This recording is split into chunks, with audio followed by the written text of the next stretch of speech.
तो जय हिंद दोस्तों।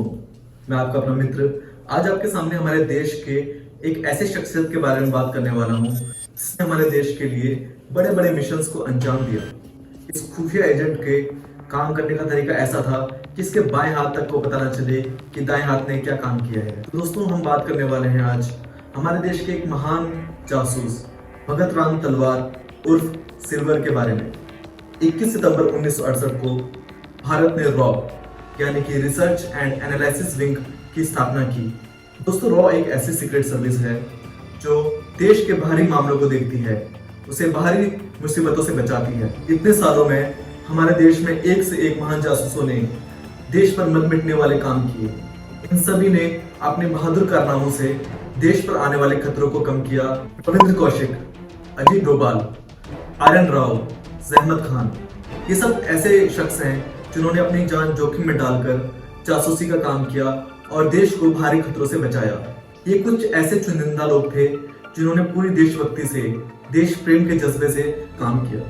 इन देशभक्तों में देश प्रेम का कुछ ऐसा जज्बा था कि ये दुश्मन के हाथों लग के भी एक जानकारी भी इन्होंने देश के दुश्मनों के पास पहुंचने नहीं दी। इन बहादुरों के बीच भारत में एक ऐसा जासूस भी आया जिसे देश का पहला जासूस भी कहा जाए तो ये गलत नहीं होगा। इनका नाम था भगत राम तलवार उर्फ सिल्वर। भगत राम का जन्म 1908 में पंजाब में हुआ था। इनके पिताजी शुरुआत में ब्रिटिश समर्थक थे, लेकिन जलियांवाला बाग कांड के बाद ये अंग्रेजों के विरोधी बन गए। भगत राम के बड़े भाई हरि किशन भी एक क्रांतिकारी शख्स थे जिन्होंने पंजाब के उस समय के ब्रिटिश गवर्नर पर जानलेवा हमला किया, जिसके परिणाम स्वरूप 1931 में इन्हें फांसी की सजा सुनाई गई। भगत राम तलवार एक इकलौते ऐसे शख्स थे जिन्होंने 5 देशों के लिए जासूसी की थी। इसका जिक्र मशहूर लेखक मिहिर बोस ने अपनी किताब silver the spy who fooled Nazis में किया था। तो दोस्तों, बात करते हैं उस घटना की जब सुभाष चंद्र बोस और भगत राम तलवार एक हुए। तो यह बात है उस समय की जब 1941 में सुभाष चंद्र बोस को गृहबंदी बना दिया गया था। सुभाष चंद्र बोस को अपनी आजादी की लड़ाई को आगे बढ़ाने के लिए भारत से बाहर निकलने की आवश्यकता थी और इसमें उनकी मदद की भगत राम तलवार उर्फ सिल्वर ने। इन्होंने ही सुभाष चंद्र बोस को भारत से निकलवाने में अहम भूमिका निभाई। कहा तो ये भी जाता है कि तलवार ने सुभाष चंद्र बोस के साथ कोलकाता से काबुल की यात्रा की। हालांकि भगत राम तलवार एक जासूस है, इसकी भनक सुभाष चंद्र बोस तक को नहीं लग पाई।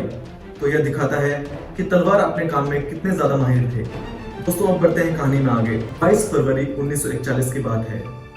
एक क्लीन शेव आदमी काबुल में इटली के दूतावास में पहुंचता है। वहां पर वो गार्ड्स को बताता है कि वह किचन के काम के लिए आया है और वह एक रसोइया है। कपड़ों और हुलिया से वो शख्स एक अफगानी लग रहा था।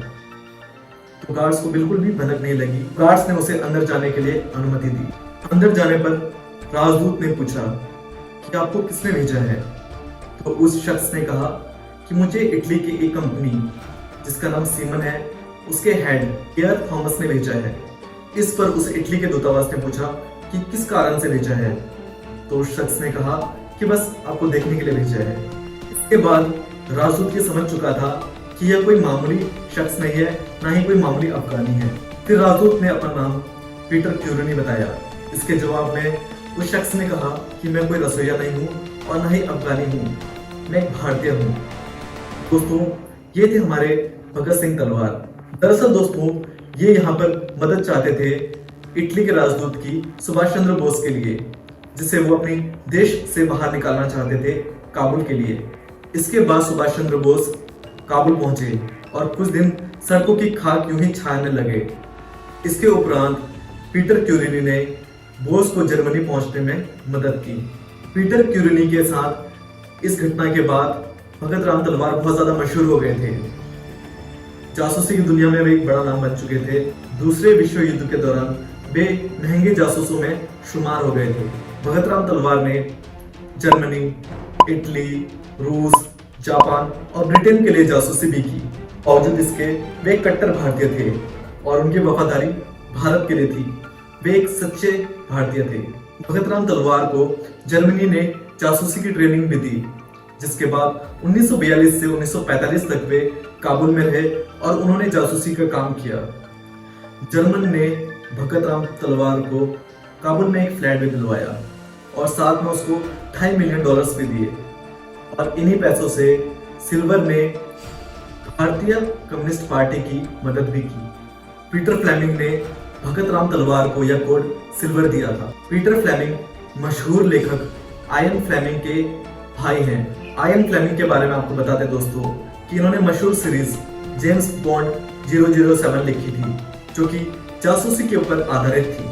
आजादी के बाद भगत राम तलवार और सिल्वर भारत आ गए। 1983 में 75 साल के भगत राम तलवार और सिल्वर का निधन हो गया और देश ने अपने एक महान जासूस को खो दिया। तो दोस्तों, आज हमने बात की हमारे देश के एक महान जासूस के बारे में, जिसके बारे में जानकर आपको भी एक हर्ष हुआ होगा और साथ में आपको ये कहानी पसंद भी आई होगी। अगर आपको इसी तरह की मेरी कहानियां पसंद आती हैं तो आप मेरे चैनल को लाइक, शेयर और सब्सक्राइब कर सकते हैं। मिलते हैं अगली कहानी, अगले किस्से में। तब तक के लिए जय हिंद, जय भारत।